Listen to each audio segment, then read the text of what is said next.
Inilunsad ni Pangulong Bongbong Marcos ang electronic food vouchers para sa 750,000 benepisaryo ng Walang Gutom program.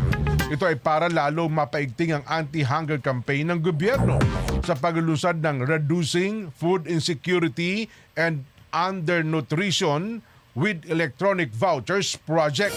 Sinabi ng Pangulo na ang pamahalaan ay tutulong sa mga benepisaryo ng Walang Gutom program sa pamamagitan daw po ng digital vouchers.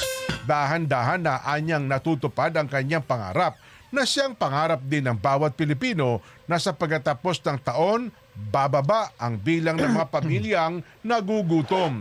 Ang Department of Social Welfare Development o DSWD ay nakipagtulungan sa Asian Development Bank para ilunsad ang monthly electronic food vouchers na naglalayong palawakin ang coverage ng programa sa 750,000 kabahayan sa buong bansa pagsapit ng 2026.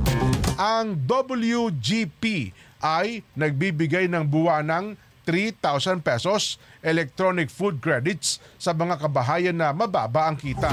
Nilalayo naman ng Refuel Project na suportahan ang misyon ng WGP na bawasan ng gutom at mapabuti ang nutrisyon mula 2025 hanggang 2028 sa pamamagitan naman ng food support, behavior change sessions at mas malawak na social protection system.